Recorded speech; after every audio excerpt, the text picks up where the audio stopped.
Well, hello everybody. Once again, I'm back out in the cabin, this time trying to improve my Coleman stove techniques.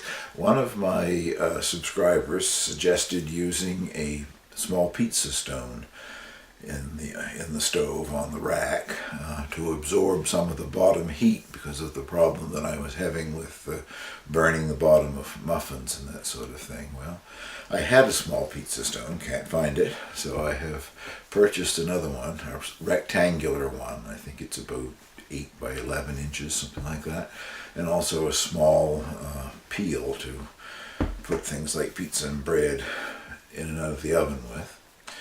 I'm going to try baking two different things today. First, a couple of small loaves of bread, hearth type breads, no pan, just baking them on the pizza stone.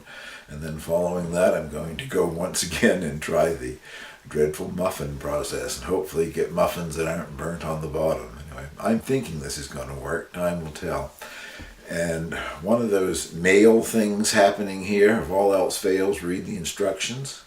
Well, I got the little pamphlet out that came with the Coleman stove, and it says to use it on the right-hand burner. I forget what terminology they give for that particular burner, but evidently there's better control if you use the right-hand burner. I'm assuming that works for their propane stove as well as their liquid fuel stove, naphtha, whatever.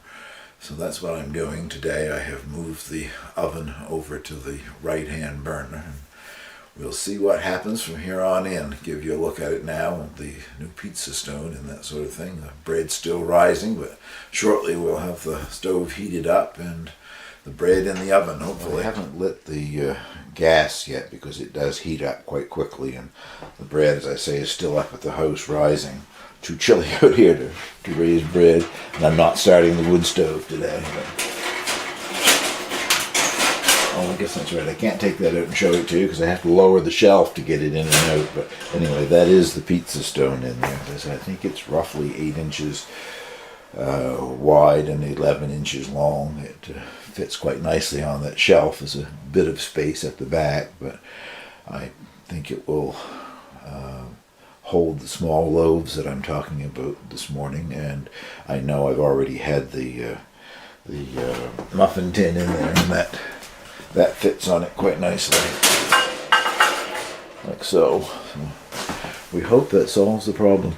And in the previous little clip there, when I started this video today, I said that I looked at the Coleman stove instructions leaflet. Well, I meant to say the oven. I found the instructions for the oven, and it says to use it on the right-hand burner, which I have it on. So in a few minutes, we'll heat it up and put the bread in the oven. Well, I've just lit the burner. I have the loaves out here, getting them ready to go in. And I think that right-hand burner is much easier to control than the left-hand one is. I have it going very low now so that I can increase the heat gradually and hopefully get it up. For bread, I'll be happy anywhere between 400 and 450 degrees. I just have to watch the loaf and make sure they're small, just to make sure that they don't burn. Anyway, one of the other things that were in the instructions that I forgot to mention, these are wind shields for using the little stove outside, obviously, so to protect the flame so it'll burn better. It said to fold the right hand one in against the cover, and that way you can center the oven more on the burner. So I've also been able to do that. The stove hardly makes any noise at all now when this gas flame is turned down so low.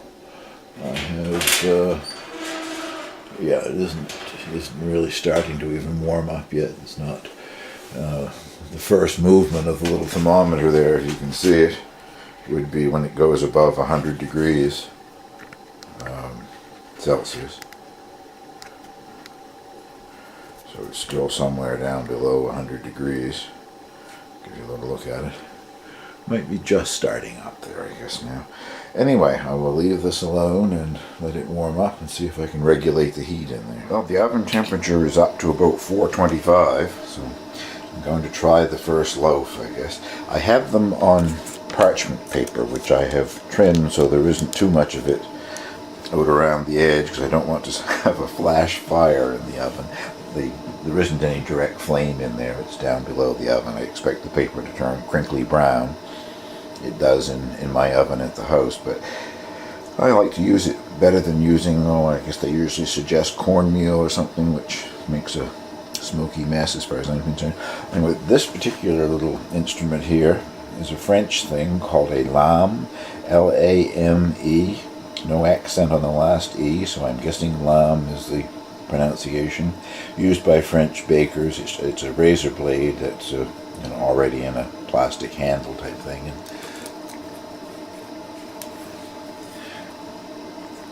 gives you a chance to do a couple or 3 slices on the top of the loaf to allow it to expand in the oven. And then we'll poke it in the oven and see what happens to it. Oven door is hot. And there it is in there anyway. I don't know, 20 to 30 minutes I guess. Hard to say because the loaf is smaller than I usually make, so I'll check it in 10 or 15 minutes and see what I think, I guess. Well, I just took a sneak peek. I'm going to say it's done. It's nice and brown anyway. Keep remembering that door is very hot, not like your insulated door in a regular oven. Now if I drop this little hockey puck on the floor.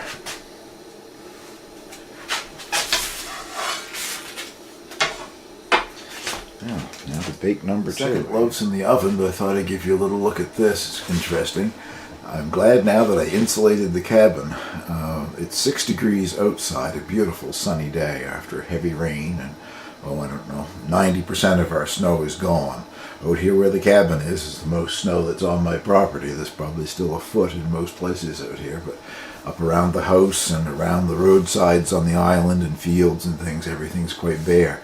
But anyway, 6 degrees outside, 17 degrees inside, and that is completely solar heat coming in through the windows, plus the one burner that's going on the little gas stove. So I was wondering whether I should bother to insulate this little thing or not, but I think that speaks well for having insulated it. Loaf number 2 is out of the oven and was almost on the floor, but I managed to juggle it around and it didn't actually leave the peel and hit the floor. I think both loaves look very nice, and as you can see, the muffins are ready to go in. Another batch of bought and mix.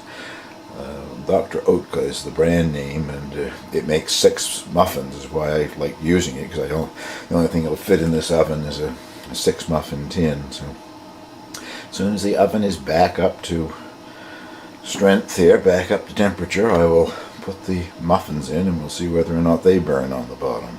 So far though, everything is working very well, and the smell here in the cabin with the baked bread is wonderful. I just checked and the temperature is right on according to the recipe on the package here. These muffins should bake at 425 degrees for anywhere from 12 to 16 minutes, I think it said. So we'll come back and check in 10 minutes or so and see what they look like. Well, I even remembered to bring out a pot holder. I don't know, they look done. They're supposed to sit in the muffin tin for 10 minutes before you take them out. I think that's part of helping to steam off that paper that I was having problem with the last time. But I think everything is working a lot better with the baking stone and using the proper burner. We'll come back and have a look at them in just a moment. Well, the temperature has now gone up to 21 in here, and the fire is shut off. Yeah, I think these came out quite well. I won't try peeling the paper off because see that it's just a nice brown on the bottom. I know they're not burnt, but I know the paper will stick until they've thoroughly cooled and had a chance to steam a bit. I think this, I don't have that much trouble with ones that I make from a regular cookbook recipe, but this particular brand, they tend to get kind of sticky until the papers had a chance to release. Well, I think I will try cutting. I'll move some of this back, I guess. Try cutting one of the loaves to see what it looks like in the center. I don't have a bread knife out here. I think this one's going to work okay. Very soft on the outside. But, oh yeah. Well, I've learned that you can bake bread and you can bake muffins in the Coleman Camp Oven, so I'm quite pleased. Thank you very much for watching this little video of baking in the cabin. I'll talk to you later.